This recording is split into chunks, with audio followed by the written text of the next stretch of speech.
Daphné Robichaud, welcome to Dirtbag Rich. Thank you, Blake. Thanks for having me. Tell me about your dream job. Well, right now I feel like I am working in my dream job, and that is as an outdoor travel leader, trip leader. And I never thought this would be necessarily my dream job. I've had many dream jobs in my life where I was, trying to study towards that. And this one kind of stumbled upon me, which is kind of beautiful how I fell into this job. And now I can't imagine myself doing anything else for the time being. And I spend my time outdoors. I get paid to hike, to bike, to interact with people, to find solutions, to discover new places in the world. Travel and work in many different countries, and work with some of the coolest people I've ever met are my colleagues. And I grow every day in this job, and I think that's the main thing that I love about this job. And we're going to keep the name of your employer private. We're just going to call it the company. Yeah. But you and I definitely share a lot in our love for group trip leading and getting a chance to travel internationally and working with people we really enjoy. Can you share just some stories that maybe stand out to you from recent years? Where did you go? What kind of activities were you leading? What were the people like? And you said you solve problems. What are these interesting problems that you get to tackle? Yeah. Well, I'll start with the where, I guess, but I've worked in Canada, in France, in Iceland, in Argentina, because they try and send you where you speak the language. While I don't speak Icelandic, that's unexpected for that country, but I speak French, English, and Spanish. And I was lucky enough to be sent to all these amazing destinations and work with really everyone in this company has had such an incredible life. But what is beautiful in this company is that one of the key mottos is that it's better to be interested than interesting. And it's just full of people who are interested in meeting others and hearing each other's stories, in sharing experiences. It's never about things or stuff, or we're all, kind of nomad. And I found a beautiful community there, which made me feel normal in my alternative life. So I just get so much out of that, and always I'm surprised, how amazing humans are, and what I have to learn from my colleagues. And in this job, I change colleagues in a team every week. We rarely ever work the same team 2 weeks in a row. And so in a season, I have, 10 or 12 or different trips, and I work with different people every week, which when you talk about solving problems, well, it's like adapting to someone else's personality, adapting to the new group, adapting to the weather, to a new trip, a new region. And for me, there became kind of real life problems that are really fun to solve. You see the result right away. You see the satisfaction of of our guests. You see the good flow of the trip, and that's a very good feeling when you find a solution to a problem right away, and everyone's happy and can enjoy it. Just focus on nature and enjoying what we're there to share. How big are these groups? How many guests? How many trip leaders? You mentioned they're all 1 week long. Mostly in North America and in Europe, they're all 1 week long. And abroad, when they go a bit further, because our client base is American mostly, and then they maybe go a bit longer, 8 days, 9 days. So in Argentina, I was leading 8-day trips, but yes, approximately. And our groups can vary from 4 to 26. They can be very different. It gives it a very different vibe. And then the number of leaders with the group will vary according to the number of guests on the trip.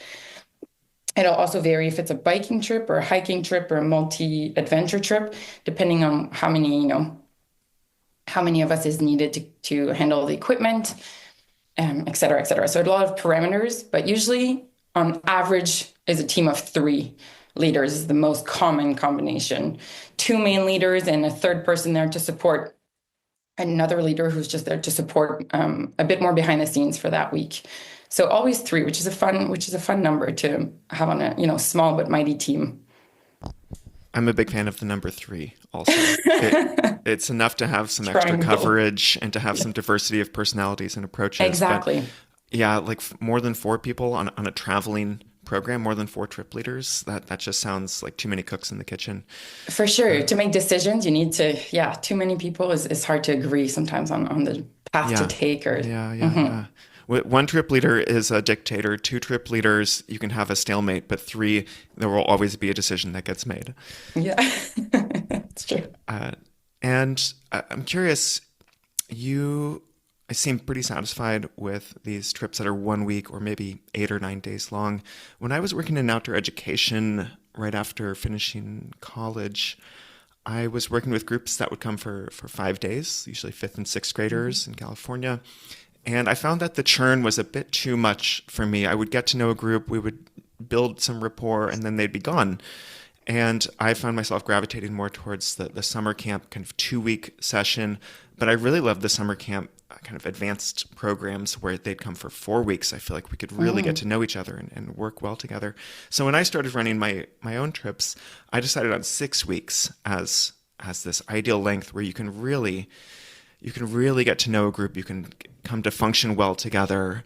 And 6 weeks for teenagers is a pretty big leap. And so I'm Yeah. curious how you find your sense of satisfaction with these shorter week-long programs and kind of reinventing the wheel, so to speak, over and over again with these brand new groups and new leadership teams. That's a very good question. I don't know if I could do 6 weeks, but I think the context is quite different because our clients are older than what you've described. You're with students of a school age, but we are with, older adults. Our trips can be quite expensive. And I think that partly explains that we have people more in their 40s, 50s, 60s, and even 70s coming on trips, sometimes multi-generational, some family trips. We do have some trips with some younger kids, but I think what we're trying to fill in, our offer is more of a, vacation, understanding that most, North Americans have 1 week of vacation here and there in the year, which is another thing that I don't miss of my previous life is, just the one, or 3 weeks off in a year. So they have to oftentimes be squeezed in between 2 weekends to fly from North America. That's the general, I think, idea. And it works for me because I'll speak for myself, but I give so much in a week and it's very physical. We bike, I've almost every day. We bike every other day. If we're hiking with them, we could hike every day.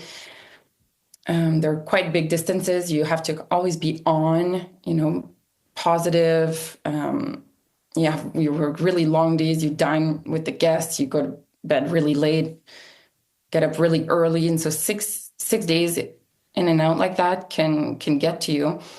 And we'll line up a couple of trips in a row like that, maybe two or three, and then we'd have a week off or a few days off. But more than that, I don't think I've experienced it and it's too much for me. So I think a good rhythm they found, is 2, 3 weeks and then a few days off. But I agree with you. It is very hard to leave a trip after day 6 where we've bonded, we have a bunch of inside jokes, we're really comfortable with each other. We've learned about each other even between me and my colleagues who I might have not known before that week. And then 2 days later, brand new team, brand new group, start again. And if you line them up back to back, it can feel a little odd on that second one. You kind of missed the group before, but you can't compare day 6 connection to day 1 connection. And so you go again, you have to be open-minded, see what people have to offer. You have to bring your A game, create an environment where people feel comfortable to open up and be themselves and have fun.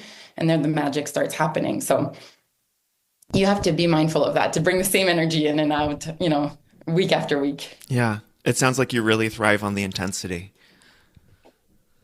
On a short-term basis, I can give a lot, but I'm very passionate and I can't really do anything at 50%. When I do something, I do it 100%. And in a way, that's why it works for me to have shorter stints and then a couple days to relax and to recharge and then give it up my all again. So in this Mm-hmm. sense, I think perhaps 6 weeks would be a bit too long for me. I don't know. But Mm. this is the format that this company offers, and that's all I've known. And I've just kind of grown to work with it, and it works really well. Mm-hmm. Yeah, maybe sprint and then rest is the better way to describe this. Yeah, totally. Yeah. Okay, I'm going to ask you one more question about why you love this job so much, and then we'll move Hmm. into other territory. Um, can you just tell me about some moment where you've been a trip leader with this company and you just stopped and you paused and you're like, oh my God, this is so cool that I get paid to do this. Like, this is happening right now, and this is my job. Does anything stand out to you? Oh, many. The first image that comes to my mind is in Argentina, in Patagonia, where I've worked the past 2 winters. I didn't go this winter, but there's moments where you end up, I don't know, you're maybe the leader that's more on the back end of the hike or the front end. You end up like the group. We don't keep the group in. We don't have a leader in the front, leader in the back, squeezing them. They really can go at their own pace. We keep an eye on them. We wait for them at strategic points, but you can end up just being one-on-one with the guest for an hour or two, where you can really deepen conversations. And people have told me about so many things and big illnesses in their families, really touching moments, careers, loss of loved ones. And you find yourself in the middle of the beautiful forest in Patagonia, looking at glaciers potentially. There's really a lot of magical moments that I've had where I think of my previous job where I was in a cubicle in government. And this is really where I tell myself, I'm so glad I got out. I'm so glad I changed and I live my life focused on being outdoors and having meaningful conversations and meaningful connections with people from all walks of life, people I would have never met otherwise, but from who I learned so much. I really identify with that. Getting Hmm. to be outdoors, using your body, having these conversations that seem like they're probably not going to happen in other Hmm. parts of life, and getting to facilitate this perhaps once in a lifetime magical experience for someone, whether they're older or younger. And like, you are the linchpin that is making that happen. You are the person they look uh, to have this wonderful experience and this cherished memory. Yeah. Yeah. Sometimes it can be a lot of pressure when you think about it. As you said, some people save for so long to come on this one trip and they know they might not be able to do it again for illnesses or, injuries or anything like that. And when I think about it too much, it gets a little nerve-wracking to Hmm. take the pressure of this. Some of them, it's their dream trip that they've dreamt for 50 years, finally making it happen. And as you said, I'm curating that experience and but I have to go back into just being in the moment, being myself, and everyone just, yeah, just trying to give everyone what they dreamt about. Big goals. So you mentioned that you really like that when you're not working this intense job, you have genuine time off in between your missions, between your gigs. How do you spend that time? In the summer, which is when I work my seasonal, because this is a seasonal job for me, I've worked 5 or 6 summers now. With the pandemic, kind of the numbers are don't match fully, but I have worked also a couple winters. I'm Canadian, so my Canadian winters where I've gone down to South America. But the summers are 5 or 6 months long, and in those 6 months, the rest times can be quite short. Can be one day. Can be there can be no rest days for 3 weeks in a row sometimes. So it really varies. You have to find like micro resting times where you can go for a run or meditate, or I do a lot of yoga and try and find my way to center myself and recharge quickly. Once in a while, you'll have a week off here and there because I mean you can't go 6 months nonstop.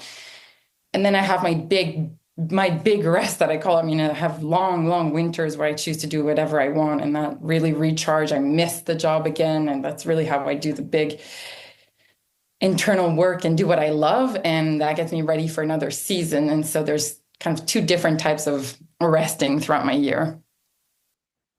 So during the long break, you just mentioned that you do like internal work. You really gear up and prepare for the season to come. What does that look like? What are you actually doing? I've done many things, but over the years, I realized that what really feeds me are long hikes, long walks, and to have months off at a time. I mean, it's such a privilege, such a gift. That is a big part of why I love the job. It allows me to not be committed all year to a certain job. But I have had the opportunity to go to Nepal a few years ago to do the Annapurna circuit, which took me 17 days. And this winter, I went to Portugal to hike part of a fisherman's trail along the coast of the Atlantic coast, a multi-day hike. And I found that is what allows me to feel fulfilled. That those are the things that would be really hard to do if I had only 3 weeks off a year in Canada, perhaps in my past job. And when I do those things is really when I feel like this is working for me. This is what I crave to do in my time off. But hiking as a general is my way to recharge and feel alive. Hmm. Tell me practically, where do you live? Where do you store your stuff? Both when you have the short breaks during the high season and the longer break during the low season. Well, another big perk of my company is that during this season, I'm housed in whichever region or country I work in. And so we have multiple houses all around the world in every region where we run trips. And let's say the night before a trip, you can sleep there. The night after a trip, you can sleep there. And the share accommodation, you live with your colleagues. So that also adds a bit to the complexity of this job. And it's not for everyone, but I love, being friends with the people I work with and sharing more than just work together. And so you share accommodation off trip, you share accommodation on trip. And even if you have longer breaks, the company's committed to housing you as long as you're kind of active in that summer that you're still working actively, even though you might have a week off. You can even go to any house in the world that has a bed for free in our system, and you can go take a vacation. I went one summer, I never worked in Spain, but I went to Andalusia, and we had a house there, and I went and it was completely empty. So I had, free accommodation for a few days and rested there in the south of Spain to recharge my battery before going back to France to work. And so in terms of living condition in the season, that's what that looks like. And for me, that has allowed me to let go of an apartment, of a rent. So for many years, I've not had rent to pay. I did this job for 2 years before the pandemic, and I've been back since 2022. So I did have an apartment again during the pandemic back in Canada because I had a regular job. I went kind of back into that for lack of options. In the pandemic, tourism didn't really exist. And that was the only little stint in the past few years where I've had an apartment. But otherwise, I've been rent free. I had a storage for a long time with my stuff, what was left, what I thought I was attached to. And then after a few years, I realized that I was not attached to it any longer, and that even just paying for the storage was adding pressure. And just knowing that I had all this stuff, I mean, there's nothing that stresses me out more than the accumulation of things, of stuff. So last winter, I finally emptied it. So, every last bit, I kept only the most important stuff, mostly my sports gear and a few important pieces of art. And I drove everything to my parents' house, and they agreed to take everything that could fit in my childhood bedroom closet. And it's packed, but it's all I have. And now I have a couple suitcases here with me in France, where I spent most of my time with work and outside of work. This is where I want to be established now.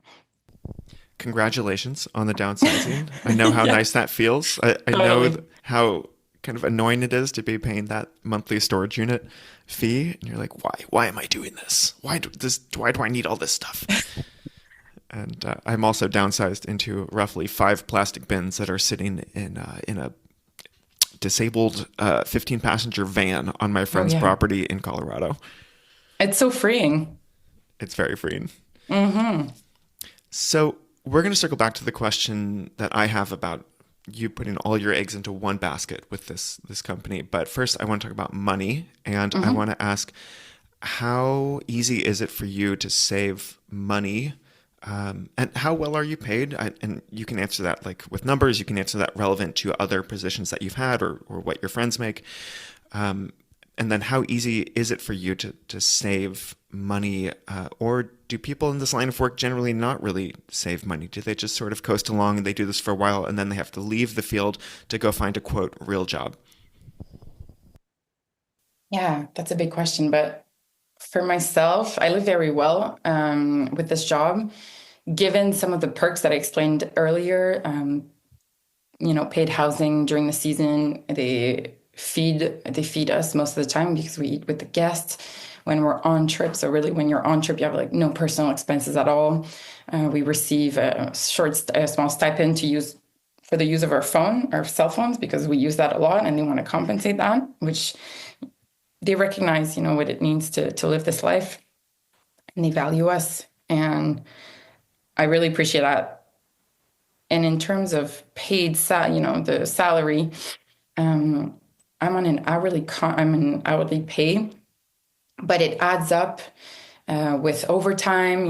Because you work long hours, so it adds up with overtime. And we are a company that we're in the industry, in the tourism industry, where we work with some gratuities and tips from the guests, which that adds a bit of a twist in the finances, because it's never the same. You can't depend on that. You can't know exactly how you're going to receive. So that's a particularity that you have to be able to live with, to not know exactly the exact number you're going to have at the end of the summer.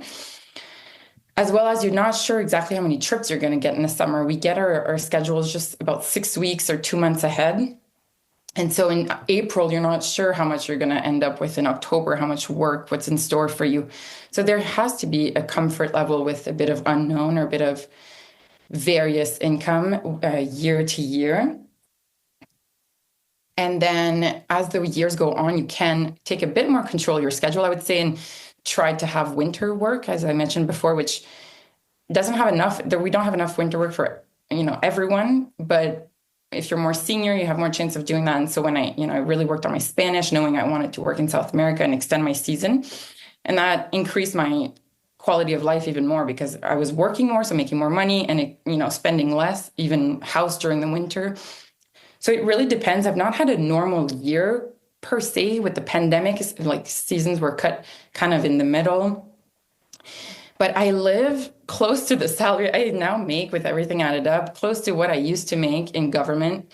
Mind you, it was a few years ago. Maybe, the economy wasn't the same. But as an entry level position in government after my studies, I mean, almost the same, or just a little above. But I had such huge expenses. I had an apartment by myself that cost so much, with all the utilities. I had, my car with the parking in downtown Ottawa. And I think I was spending more as well. Just I wasn't as fulfilled in my job. So I think I was allowing myself to eat out more and do more, activities that cost a lot. So I had a bigger lifestyle in a way. And now doing just slightly less money, but I'm more aligned. I'm more focused on experiences, less on stuff. I'm able to save a lot. I mean, over 30%, almost 40% every year, putting aside for the future, for other projects. And so I am very comfortable in this lifestyle. Oh, that's fantastic. Tell me a bit more about your earlier life and your trajectory through, let's say, higher education and your first employment experiments, kind of everything you did that led up to taking this trip leading job. Yeah, well, that's the whole life story. I'll try not to take too long. But I did an undergraduate degree in criminology, initially wanting to go into law. I wanted to defend, the least fortunate. For a long time, I felt a guilt about all my privilege in this world. And from a very young age, I felt like I need to give back to merit my fortune, my health, my living condition in Canada. And was that was very much the engine, directing me to do good in the world. I decided not to go into law for many reasons, but I changed my career path a little bit and decided to do a master's degree in international development and globalization. And within that, I decided to focus on immigration in the end, which is still a passion of mine. And I could see myself working in that field later again. But I volunteered with asylum seekers in Canada. I worked at our immigration department in internships and further on. And after finishing all my studies, I was offered a full-time job at the Department of Immigration, and I couldn't. I There was just really something that I couldn't do it. I couldn't see myself working in the government in a cubicle for years on end. It was my second internship in government, and I hadn't found more fulfillment than the first time. And back then, I had a partner who lived in Colorado, so it was kind of a perfect timing where I decided to leave and go live in Colorado for a bit. I finished my master's thesis there, and that kind of opened up everything. I had no apartment, I didn't have a job, I was just finishing my studies, and I wanted to really think about what I wanted to do. And I wasn't very happy. I had some very difficult years throughout my studies, both my undergrad and my master's, where I really felt like I wasn't fitting in. I wasn't sure if these were my dreams truly, or molded by society's expectations, and I don't know if I was really happy. And a friend of mine kept reaching out to work for this company. And she reached out a first time, and I was like, no, not good timing. She reached out a second time, and then a third. And by the third time, I was back in Canada. I had ended my relationship. I didn't have a job still, didn't have an apartment. And they were just about to close the application process for that year.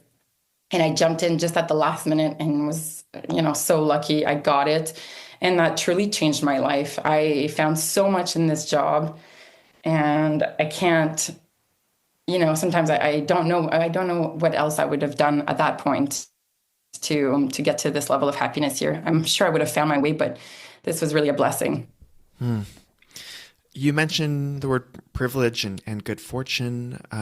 So I have a few questions. First, was your trajectory towards law, was that molded by your family? Do you come from a professional family where you're expected to do something like that?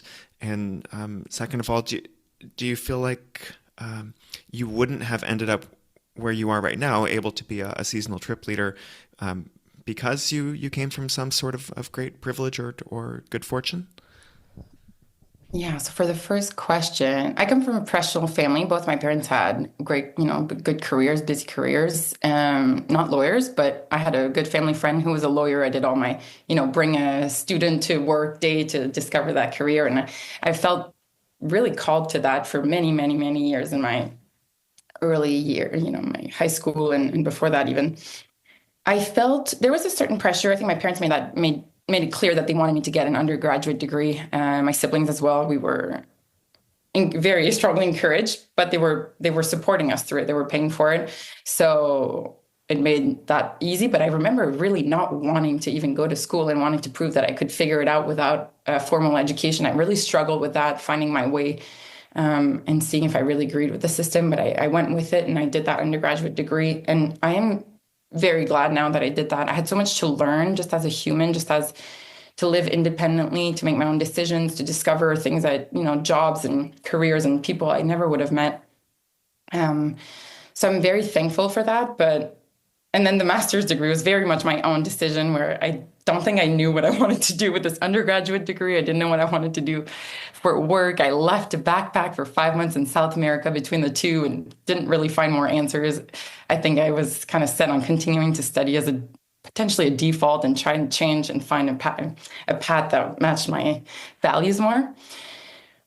But all that to say that I do live this life because I truly think that I live this life because of where I came from. And my parents, we never lacked anything. They helped me through school.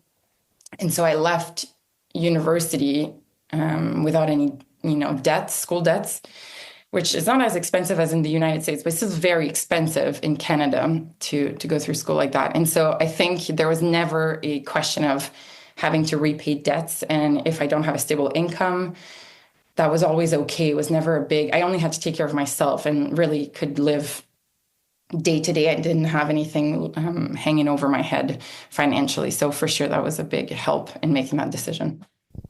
And since leaving higher education, have you been self-supported, or have you been assisted by family or any other outside sources that have made this life possible? Not directly financially, no. I've been self-supported completely in this path, but I can't I feel it doesn't feel right to say this because I go to Canada and my parents host me for a couple of weeks every year. My best friend hosts me for a couple of weeks every year, my sister as well, so that I get to go visit them. And short-term rentals are very expensive there. So I know they help me in that way so that I can keep a relationship with them and come back. And they've supported me, just moral support in terms of this big transition into a bit of a different life. So not financial, direct financial support, but a lot of moral support and encouragements.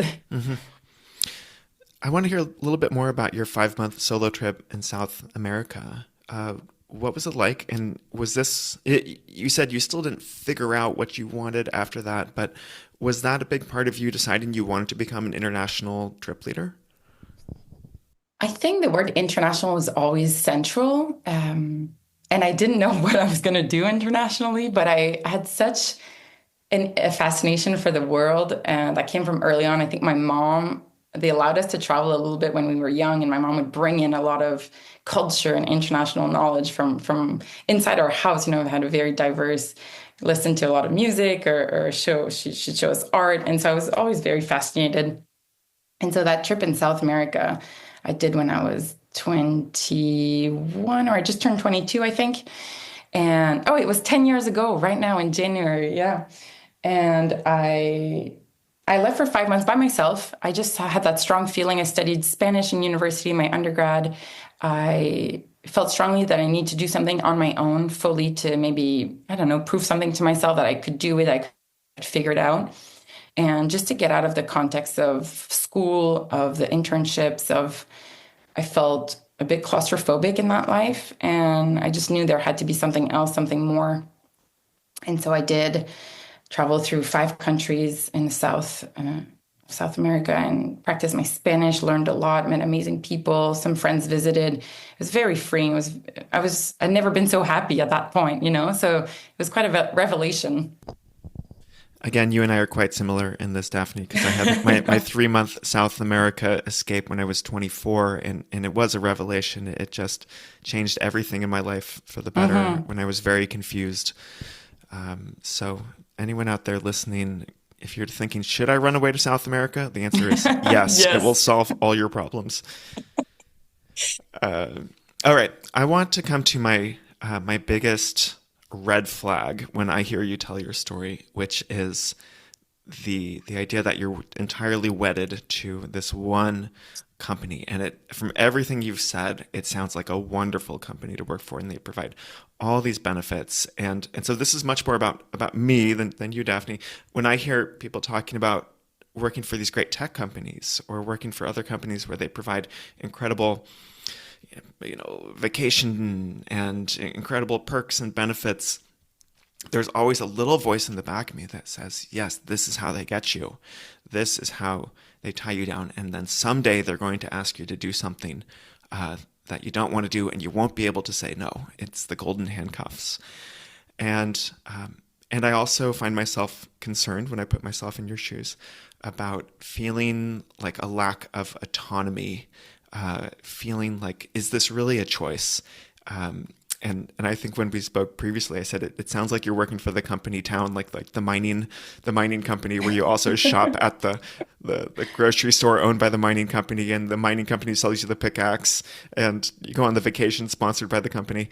And so maybe tell me how you feel about these concerns. Do you share any of them? Do you have any of these thoughts where you're like, am I wedded to this one company too much? Or is it really not that bad? Is it not that scary?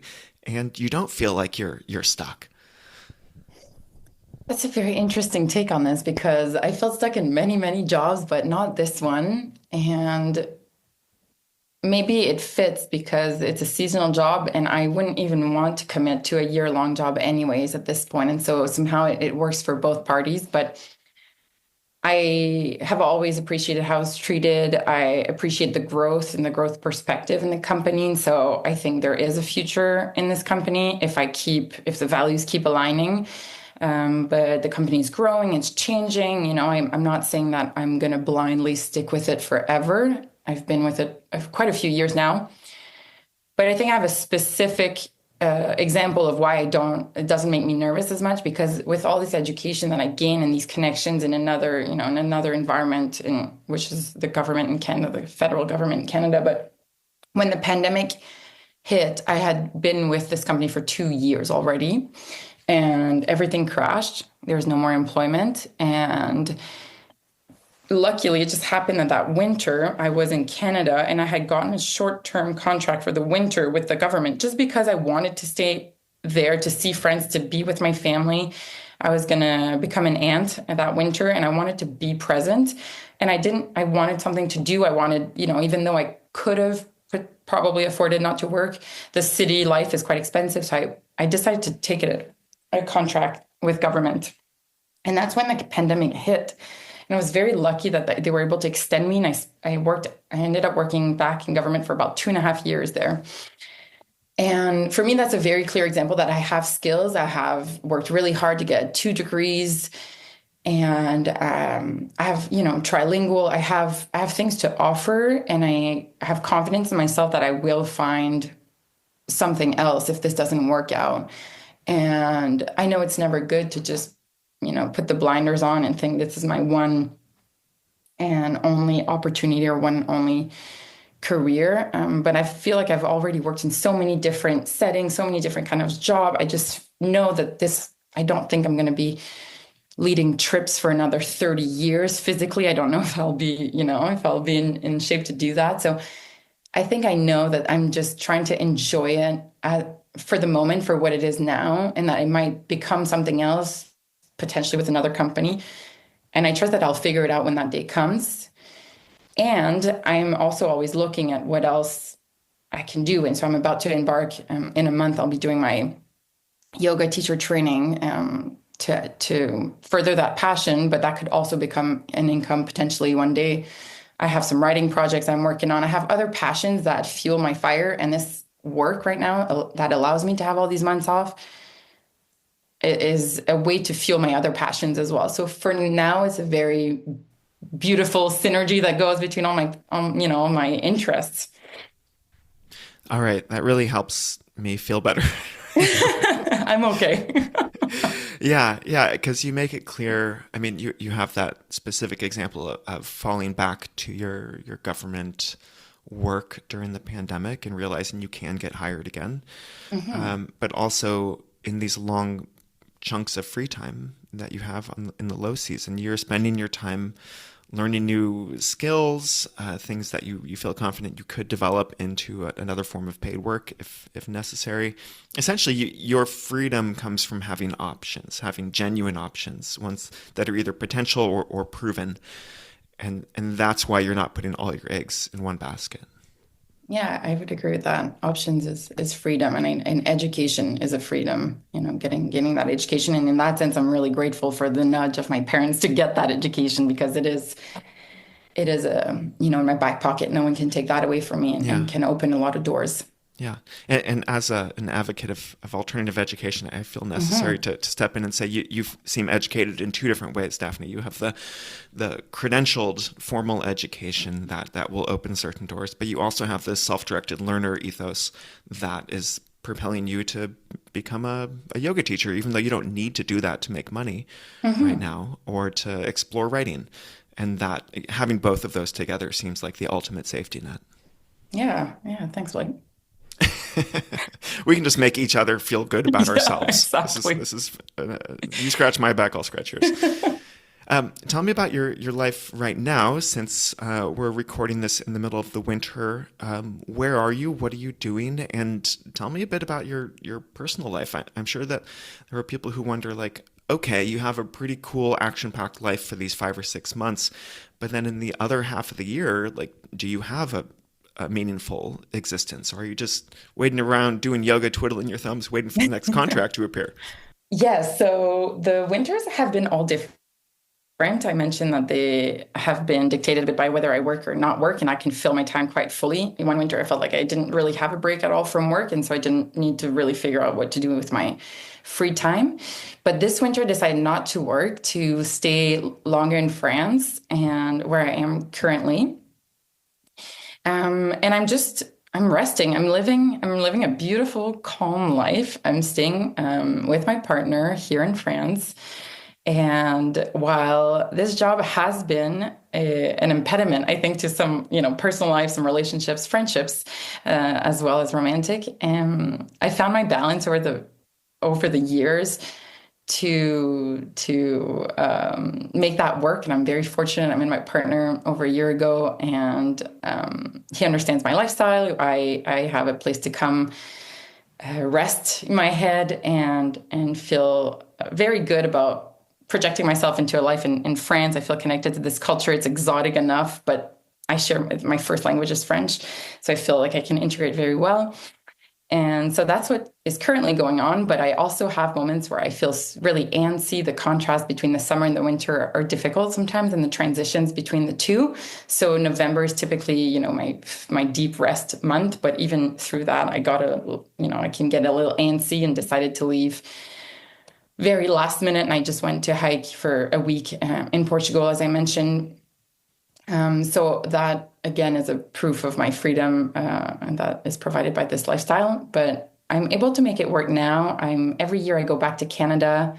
I have to renew a work permit, a work visa for France to come back if I want to keep working in France. And that also allows me to spend about 2 months in Canada to see all my family and friends. And I think that's essential because for my first few years of traveling, not just with this company, but with other things, my semester abroad, internships abroad, I often left without looking back and didn't keep in touch with family and loved ones and friends. And I would come back expecting a little bit them to jump in the air and be so happy that I'm back. But their lives kept going on. I didn't call, I didn't text, I didn't really make an effort. And I had to really look at that and think of what I want to build with this job. If I'm always gone, how can this work with the personal life? And maybe I shrunk the circle a little bit, but I have very strong relationships, beautiful friendships in Canada. I'm very tight with my family. And I make an active effort to see them every year and to keep those relationships going, because that wouldn't be worth it. Even if I love my job so much, if I don't have something outside of it, that would be too much of a trade-off. I agree. And it's reassuring to hear you say that with just a couple months back home each year, you're able to really maintain those relationships. A theme that's developed as I've done these interviews is that people who are very actively in the travel and adventure mode of life, they all say, yeah, like romantic relationships, that is by far the hardest part. And so if you'll allow me to dig a little bit here, Daphné, how did you find someone who's totally chill with you being away working intensely for 5 or 6 months during the summer, and then also during the winter going off to Canada for a few months or going to hike in Portugal? And when I do the math, it sounds like you guys maybe only have 4 months, maybe less, together solidly throughout a 12-month period. Tell me how it works. What's the secret? Well, I don't have a secret, but I can share what I'm experiencing right now. But my partner works for the same company, so that is very helpful. He truly understands what the job requires and what the job provides for me. And so he gets my passion for it, and obviously would never get in the way of me of my professional life, but also sometimes has to be away himself. And so we really understand and try to make the best out of our schedules in the summer, which is always the more complicated time. And in the winter, where we've tried this winter, we've stayed put to spend more time together. That was our priority, and it felt very good to not, to put work completely aside for me and to focus on us and do things that we're passionate about, and go ski and hike and camp. But I think it was very clear from the beginning that we're both very independent. We have different projects going on, and that we'll have to support each other through that if we want to be fulfilled and aligned in our relationship. And he's also an expat. He's not French. And so he has to go back home as well and visit his family. And so we share that. I think that strengthens our relationship even more, because we both live this kind of external life in France, but we get we get homesick and we understand the importance of going back home and visiting family. And so I think it's just a very good match. I think I just got really lucky and very good match, but we deeply understand each other and our needs and both love this alternative life right now. And we'll see how long, if the job gets to be an impediment eventually. I think that's definitely a conversation that I'm willing to have to shift it or diminish it or, have something else more locally. I wouldn't want that to prevent me from growing in my personal life. My friends have given me a little bit of grief in the past when I talk about who I'm interested in meeting in a romantic relationship, and they say you're just looking for a clone of yourself. But Daphne, you have found your clone. You are very So, happy with your clone. This is what I'm hearing. This person sounds like the male version of you. Is this incorrect to say? well, I'll say it seems like it in some ways, but also we're very, there's many ways where we're very different. I have a more of an anxious personality, and he's very, very chill. It balances me out really well. So obviously, we're not exactly the same. And what has been a beautiful learning curve, and that's where I feel like I'm growing a lot this winter, is that he has a son, and that adds a lot to the dynamic. And for me, who I thought I was going to travel, for many, many years and not have a clear place to call home. I have that now, and we're a bit more stable than I imagined. And in the past year, I've just found that it's been truly a blessing to be able to have this double life. I think I'm like part-time nomad now, and this works so well for me because I remember the previous winters where I've actually spent most of my time at my parents' house between my seasons, and it was too big of a clash. I felt so fulfilled, so outgoing, so independent in the summer, and I wouldn't have really anything to fall back to. While I Mm-hmm. traveled a little bit, I never traveled the full 6 months in the winter. That's too much for me. And so I think I was looking for a balance that I didn't know how that would work out. And it seems like I found it. And I've grown since I got this job. I wanted different things when I started at 25 than now at 32. And I'm just trying to follow, those feelings and needs. And it seems like I am able to start developing a little community here now, community is very hard to build in this lifestyle. Very hard to feel like, knowing your neighbors and going to the same yoga studio and starting to, get familiar with the city. That part of me was really depleted, and that feels very good to build that here while still knowing that I have all my independence in this crazy job in the summer where I can, travel the world. And so voila, for now it's working just so perfectly. I'm really glad to hear that. And Thank you. everything you just said is a perfect seg into my final question for you, which is when you think towards the future, are there any parts of your life that feel like huge question marks or anxieties or something that's very unsustainable? You already mentioned that you don't assume you're going to be leading trips in the same intense fashion for the next 30 years. And it sounds like you have found a pretty good balance of this kind of hybrid family life and rooted community during part of the year while still getting your adventure fix the other half. Is there anything else that maybe you wake up in the middle of the night and you think, how am I going to solve this? Or what's this going to look like, down the line? Anything that keeps you up? Blake, I think I don't have those moments right now, and this for me is such a beautiful realization because I spent most of my 20s completely anxious, sometimes paralyzing anxiety about where would I find my happiness and how would I make this work. And I think I knew then that I wasn't on the right path, and I didn't know how to get there and what I wanted and what made sense, what was acceptable in society. I had a lot of questions where that truly kept me up at night. And for all those years of hurting, I think I am allowing almost the same amount of years of healing, of trying to not ask myself those questions and not panic. And I think the 30s have been very healing. I'm so much calmer. I'm so much happier in not knowing, but also knowing that I found I've proven to myself that I don't need to follow the regular, I'd say like typical path of society. And and then I've deconstructed what success needs to look like, what I thought success needed to look like.